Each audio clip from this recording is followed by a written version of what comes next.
সৌম্য সরকার। সৌম্য সরকার বাংলাদেশের সেরা একজন ব্যাটসম্যান, এটা আপনাকে বলতেই হবে। কারণ লাস্ট 2 বছরে সৌম্য সরকার সবচেয়ে ভালো খেলা খেলেছে জাতীয় দলের হয়ে।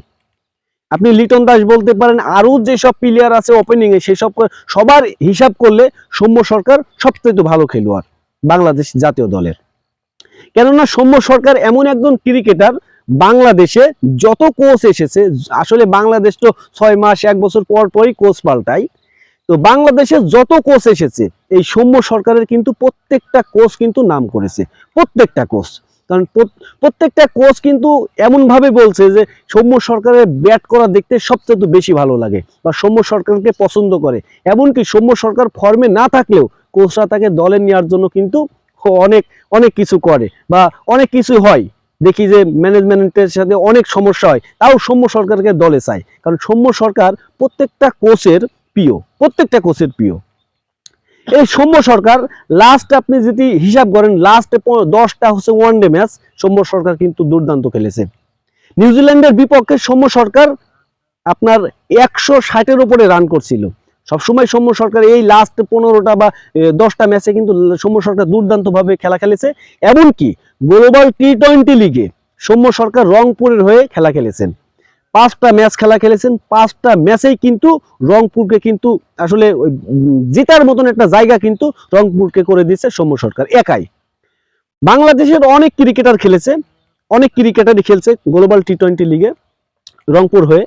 তো এই সৌম্য সরকার যে খেলাটা দেখাইছে ভাই, আর অন্য কোনো প্লেয়ার এইভাবে কিন্তু তুলে ধরতে পারেনি।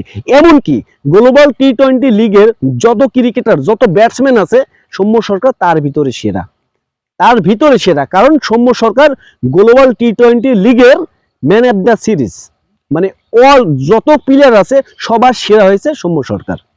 এটা অবশ্যই বাংলাদেশের জন্য একটা গর্বের বিষয় আমি মনে করি। কারণ বাংলাদেশের প্লেয়ার যেমন একটা বিশ্বের একটা লিগে যে অনেক প্লেয়ার অংশগ্রহণ করেছে, অনেক দল অংশগ্রহণ করেছে, তার ভিতরে সৌম্য সরকার ম্যান অফ দ্য সিরিজ হওয়াটা আসলে একটা ভাগ্যের বিষয়। ভালো খেলেছে বলে অবশ্যই হয়েছে। সৌম্য সরকার লাস্টে যে ম্যাচটা ফাইনালে খেলা খেলেছে, সেই ম্যাচটা না কি ছিল ভাই, এই সৌম্য সরকারের জন্যই তো আপনার হচ্ছে রংপুরের ফাইনাল জেতা। তো আশা করি সৌম্য সরকার জাতীয় দলেও যেমন খেলছে বা গ্লোবাল টি20 লিগেও যেমন খেললো, জাতীয় দলেও এই খেলাটা যেন সৌম্য সরকার ধরে রাখতে পারে। বা ওয়েস্ট ইন্ডিজের বিপক্ষে যে 3 ম্যাচের ওয়ানডে ম্যাচ আছে, এই সৌম্য সরকার অবশ্যই আশার বাতি দেখায় আমি মনে করি। কারণ হচ্ছে সৌম্য সরকার যে খেলাটা খেলছে গ্লোবাল টি20 লিগে, এই খেলাটা সৌম্য সরকার ধরে রাখতে পারবে। আর ধরে রাখতে না পারার তো কোনো কারণ নাই।